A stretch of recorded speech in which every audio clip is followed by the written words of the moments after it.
Halo semuanya, welcome back to Monolog Ngobrol bareng Kema Bislo. Saya Izzy, selaku host. Senang banget nih hari ini bisa nemenin kalian ngobrol santai seputar perkuliahan di bisnis logistik. Tapi kalian pernah ngerasain gak sih kalau tugas kuliah itu cuma sekedar kewajiban yang dikerjain, dikumpulin, dapat nilai, terus ya udah dilupain gitu aja. Nah, tapi narasumber kita kali ini beda banget nih, yaitu Kema Bislo semester 3 yang keren banget. Akangnya ini melanjutkan bisnisnya yang katanya cuma tugas kuliah, malah jadi bisnis beneran. Langsung aja kita panggil narasumbernya, Kang Adi. Oke, di sini udah ada Kang kita. Sebelumnya mungkin boleh perkenalan dulu kali ya Kang. Akang tuh namanya siapa, asal dari mana, dan juga kesibukannya tuh apa gitu Kang. Oke, boleh. Halo semuanya, sebelumnya perkenalin nama aku Muhammad Adi Faizuna. Aku biasa dipanggil Adi, dan aku dari bisnis logistik angkatan 2024 nih. Dan untuk kesibukan sih sekarang jujur lumayan padat ya. Aku juga jadi Mendarat 1 di Himalogi. Aku juga di BEM juga jadi fungsionaris staff di hubungan diplomasi eksternal. Dan sekarang juga lagi ngejalanin bisnis nih. Aku ada 2, tuh ada Logikos sama Simos gitu. Nah, langsung aja kita ke pertanyaan aja. Boleh. Sebagai maba nih Kang, aku sering banget nih Kang dengar rumor-rumor kalau semester 3 itu nerakanya di dunia perkuliahan. Nah, kira-kira statement kayak itu benar gak sih Kang? Kalau semester 3 seberat itu atau cuma mitos buat naklukin maba? Oke. Mungkin ini aku bisa jawab dari sudut pandang aku ya. Jadi sebenarnya menurut aku sih semester 3 itu kenapa pada akhirnya orang menganggapnya neraka ya dari mahasiswa, karena banyak banget kegiatan-kegiatan yang padat di satu waktu gitu. Jadi kan mungkin bisa dibilang kalau di Wisal sendiri ya semester 3 itu udah mulai spesifik nih dengan segi mata kuliahnya, terus juga udah mulai banyak project, kerja kelompok, terus juga kita buat video segala macam. Dan disambung lagi bagi orang-orang yang ikut organisasi gitu, terutama hima atau dev ya. Jadi bisa dibilang padat itu karena kita dihantam dalam suatu waktu sih, kita ikut organisasi, kuliah, buat project, belum lagi nanti ikut KPK dari dosennya segala macamnya gitu. Tapi kalau soal dari segi berat atau enggak, itu berat. Tapi masih bisa dilakuin lah. Iya, masih bisa. Wah keren banget nih Kang Adi, kesibukannya masih bisa sempet-sempetnya ngurus bisnis logistik ini. Next, untuk pertanyaan-pertanyaan nih Kang. Boleh. Buat teman-teman yang belum tahu, boleh dijelasin nggak sih Kang, Logikos itu sebenarnya bisnis yang bergerak di bidang apa dan juga layanan apa aja gitu Kang? Logikos ya? Oke. Ya mungkin sebelumnya dari Logikos sendiri itu merupakan sebuah bisnis yang akan dijalankan pada tahun itu dari 9 tahun ini itu berbasis jasa memang. Jadi kita itu jasa untuk mencari kosan. Nah, kita tuh berangkat dari keresahan para calon mahasiswa, ibaratnya maba juga. Mereka tuh bingung gitu kalau misalnya mereka ingin mencari sebuah kosan tuh harus datang langsung di kantor gitu. Dan masih jarang banget orang yang tahu akses secara digitalnya gitu. Dan kalau misalnya kita bisa akses mungkin kan secara komputer juga ada Logikos ya kan dan sebagainya. Nah itu nggak semuanya tahu dan jangkauan pasarnya disentuh mungkin ke beberapa orang doang. Jadi pada akhirnya kita coba adakan jasa untuk pencarian kos ini dengan berbasis ya kita loh itu tipe patarnya itu lebih ke ya gini ini gitu kan, karena untuk zaman-zaman sekarang ini jarang ya orang mau nyari kos lewat website gitu. Karena dari pengalaman aku sendiri juga aku jarang lewat website, aku tuh sering nyari kosnya itu lewat TikTok, mungkin lewat Instagram dan sebagainya. Jadi makanya kita buat Logikos ini jasa pencarian kos dengan berbasis media sosial. Itu kita aktifnya di TikTok dan juga di Instagram misalnya gitu. Nah, dengar-dengar ini awalnya dari tugas kuliah ya. Betul. Sebenarnya tugas kuliah mata kuliah apa sih Kang? Terus ide bisnisnya itu ditentuin sama kita sendiri atau dari dosen? Oke. Jadi awal mulanya itu waktu aku semester 1 itu ada namanya bisnis plan. Nah, jadi bisnis plan itu kita benar-benar dibagi awal tuh bukan kelompok. Awalnya tuh dibagi sesuai dengan potensi dan keinginan dari masing-masing orang. Jadi dibagi per dari divisi waktu itu. Ada finance, ada operasional, ada SDM, seperti itu. Nah, pada saat itu memang dari beberapa divisi itu akhirnya di-plotting dibagi 2. Jadi ada waktu itu namanya Logikos dan juga Mufid di angkatan 2024 ini. Nah, dari situ baru tuh akhirnya dikasih tema lah sama prodi, yang satu jasa pencarian kosan, yang satu jasa perpindahan barang. Akhirnya muncullah ada Logikos dan juga Mufid seperti itu, dan akhirnya dari aku sendiri diamanahin juga dan dipercaya juga oleh anggota kelompok aku lah ibaratnya pada saat itu untuk jadi CEO. Nah, jadi di semester 1 itu bisnis plan. Jadi kita benar-benar ngerancang rancangan secara blueprint lebih matang segala macam seperti apa. Dan itu jadi project UAS juga, kita pitching lah bahasanya, kita pitching ke dosen, ini sekiranya layak gak sih untuk dijalanin. Nah, pada semester 2-nya itu ada namanya bisnis startup dan development atau BizDev. Nah, di mata kuliah tersebut kita benar-benar ngelakuin secara langsung ke lapangan untuk menjalankan bisnis tersebut seperti itu. Dimana pada semester 2 itu awalnya Logikos ini menjalin kerjasama dengan kos-kosan, kita jalin mitra. Ya kita juga adalah MOU-nya di mana di situ kita ada mungkin ya ada keuntungan lah, kita ambil berapa persen gitu dari pihak kosan tersebut. Jadi kita untuk ambil keuntungan itu lebih ke B2B atau ke mitranya, bukan ke customernya, jadi bukan kita markup harganya seperti itu. Dan ya pada akhirnya itu jadi project UAS juga buat mata kuliah Business Development dan Startup. Dan setelah itu baru kita lanjutin secara mandiri gitu sih. Nah, kalau tugas kuliah project ini kan pasti berkelompok ya Kak. Nah, anggota kelompoknya itu kan pasti banyak banget. Betul. Terus gimana tuh ngatur job desk masing-masingnya gitu? Oke.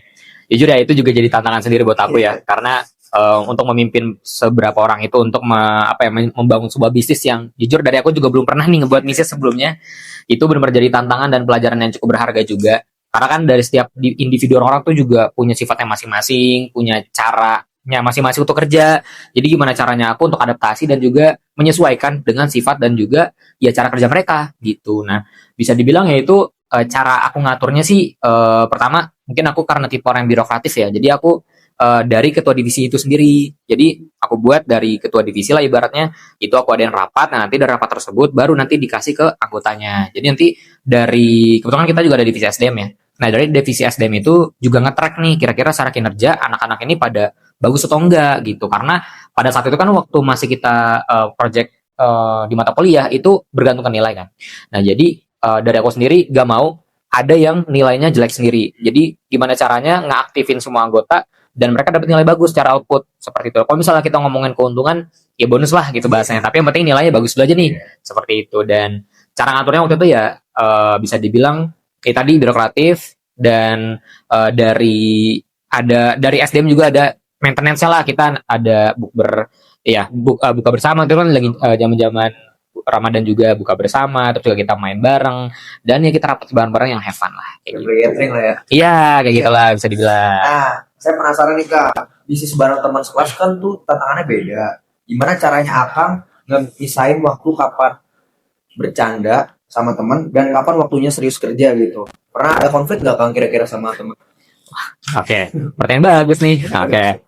Jadi sebenarnya kalau misalnya konflik ya itu menurut aku sih wajar dan lumrah lah ya. Apalagi dalam organisasi itu wajar banget. Apalagi kan ini mungkin skalanya bisnis gitu ya.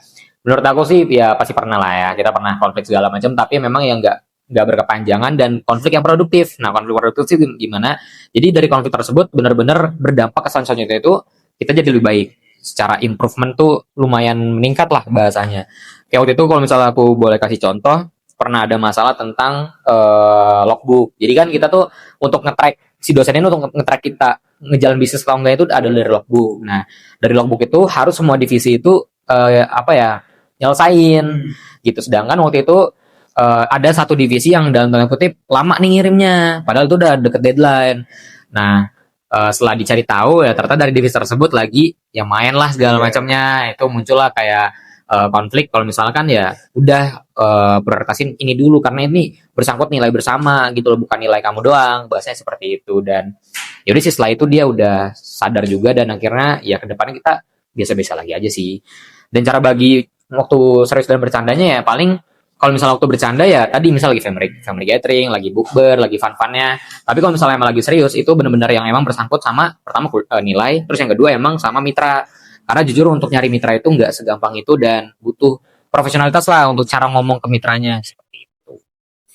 Oke, kira-kira bisa diceritain nggak sih Kang alurnya gitu? Misalnya saya mahasiswa baru nih yang lagi nyari kos, saya hubungin Logikos, terus proses selanjutnya tuh gimana tuh Kang? Oke, jadi kita ada dua platform utama, itu ada TikTok dan juga Instagram. Nah dari TikTok dan juga Instagram itu kita untuk jendela utama memesan kosan di kami itu lewat admin WA.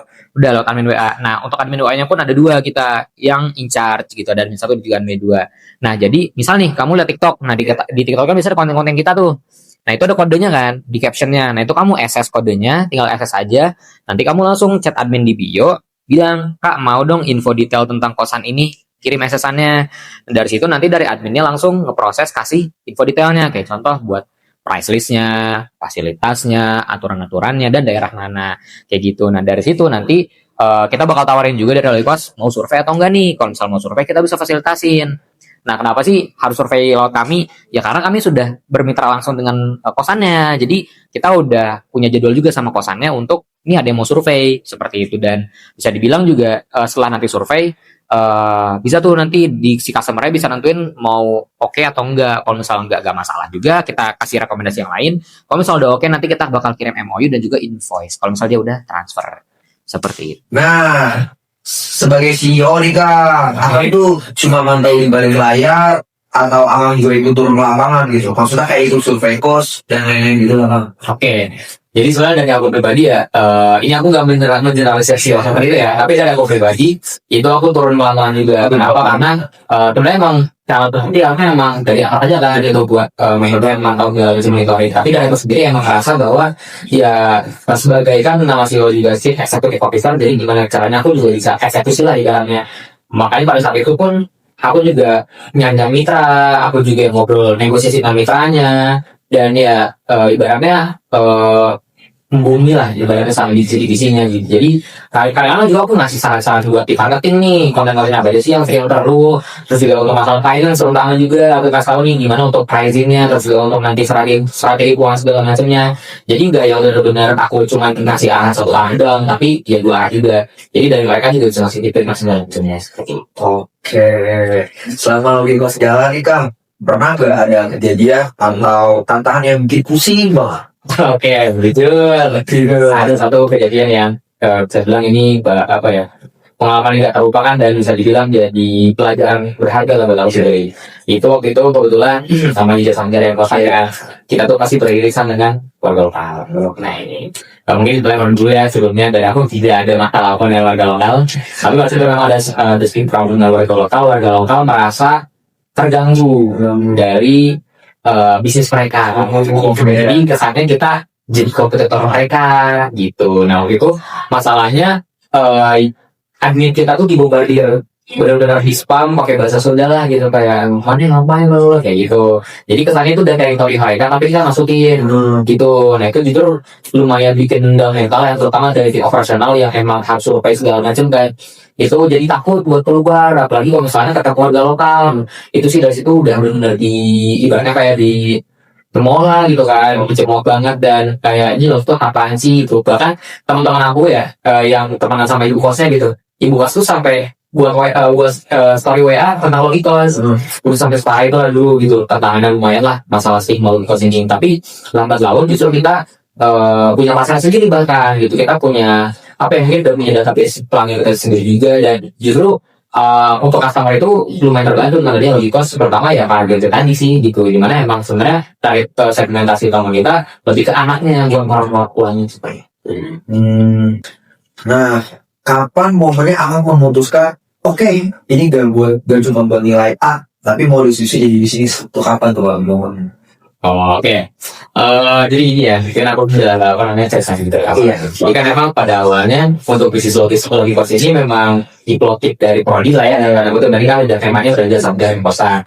Nah pada saat itu memang bukan aku doang sih, hampir satu kelompok kita tuh ngerasa skeptis. Jasa cari posan memang bisa untung ya untuk karena itu juga belum tahu kan potensi pasar seperti apa dan sebagainya.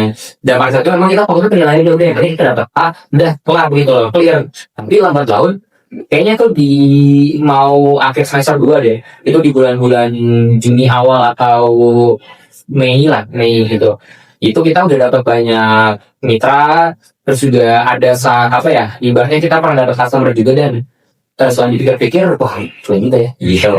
Dari situ akhirnya dari aku sendiri udah komitmen ini lagi yang gitu ya. Kita kira setelah project ibaratnya setelah matkul selesai kita semester 2 doang itu.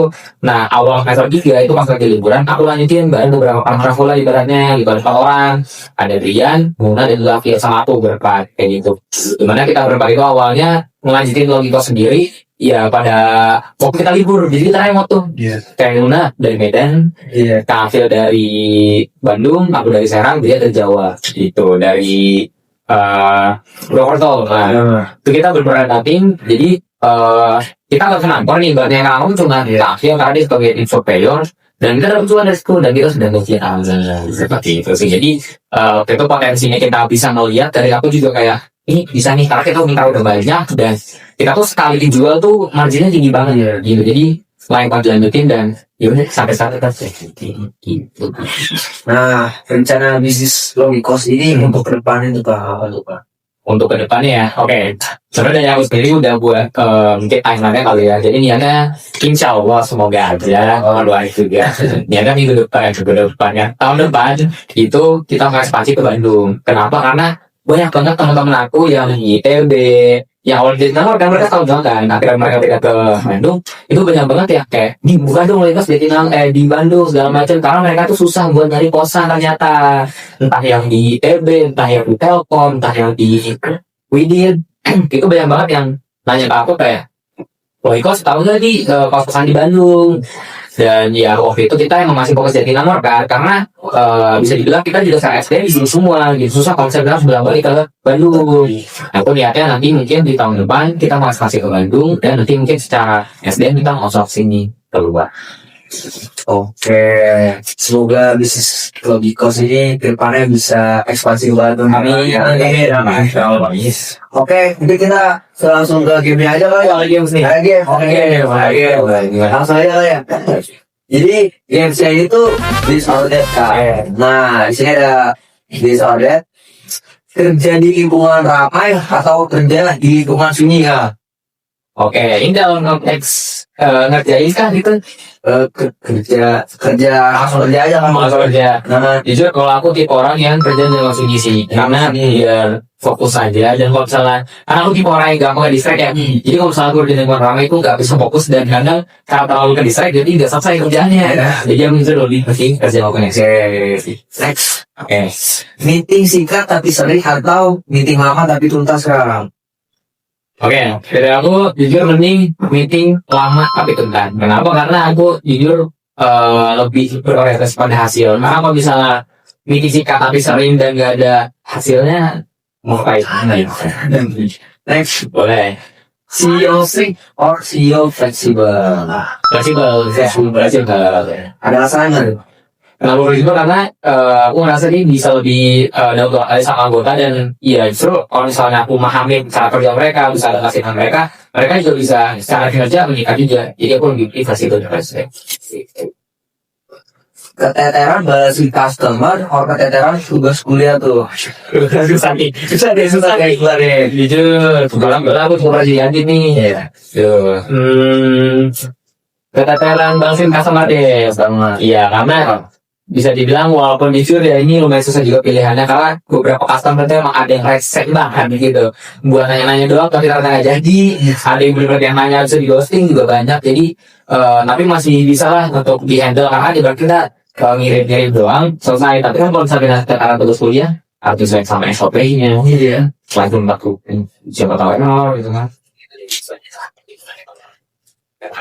Next, detail oriented or fast oriented?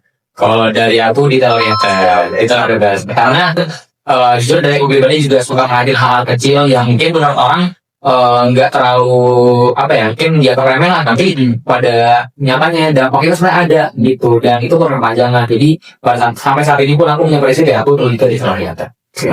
Next, lagi untuk kecil tapi stabil or untung gede tapi nggak konsisten ya? Bisa untung gede tapi konsisten ya? Aduh, gue nggak bisa. Aku lebih ke untung kecil tapi stabil. Karena udah pasti bisa stabil kan, udah stabil tuh kayak udah ada kepastian besok tuh ada keuntungan nih walaupun kecil. Soalnya kalau misalnya untung gede tapi gak konsisten, dalam arti yang gak konsistensi kan berarti nggak nentu gitu loh, nggak ada patternnya kan. Jadi sembarangan aja tuh beresiko tinggi. Tapi ya apa ya bisa dibilang secara maintain keuangannya pun juga bakal susah dibanding uang untung kecil lagi stabil. Oke, keren banget ya, seru banget gamesnya. Update dari Kang Adi. Wah, nggak kerasa nih guys, kita udah sampai di penghujung acara. Sebelum itu, tepuk tangan dulu dong teman-teman buat Kang Adi. Nah, terima kasih banyak banget Kang Adi udah bersedia datang dan cerita pengalaman-pengalamannya. Yakin banget sih yang nonton pasti gak bakalan kecewa deh. Sebelum kita tutup, boleh dong Kang Adi kasih closing statement buat teman-teman Kema Bislo? Oke, bebas apa aja Kang Adi? Oke. Ini kalau statement dari aku tadi mungkin topik dari Kono hari ini kan tentang bisnis ya teman-teman. Nah mungkin dari aku ingin mengajak aja untuk seluruh yang audiens logistik bahwa mencari ilmu tidak hanya di kelas, tapi juga kita bisa explore di luar kelas. Dan juga kalau kita bisnis logistik, kita juga harus coba explore ke bidang bisnisnya yang pertama di logistiknya gitu. Dan harapan aku sih semoga nanti dari Logikos ini juga bisa berdampak ke seluruh yang Islam juga. Mungkin cara SDM juga bisa nggak kalian juga, dan semoga nanti secara keberdampakan nama baik apa segala macam Logikos bisa naruhin nama Bislo itu sendiri. Dan kayaknya cukup sekian deh. Oke, terima kasih Kang Adi. Semoga teman-teman Kema Bislo bisa termotivasi ya sama apa yang udah kita omongin tadi. Oke, kalau gitu terima kasih juga buat teman-teman yang udah nemenin kita sampai saat ini. Sampai bertemu di monolog selanjutnya. Dadah.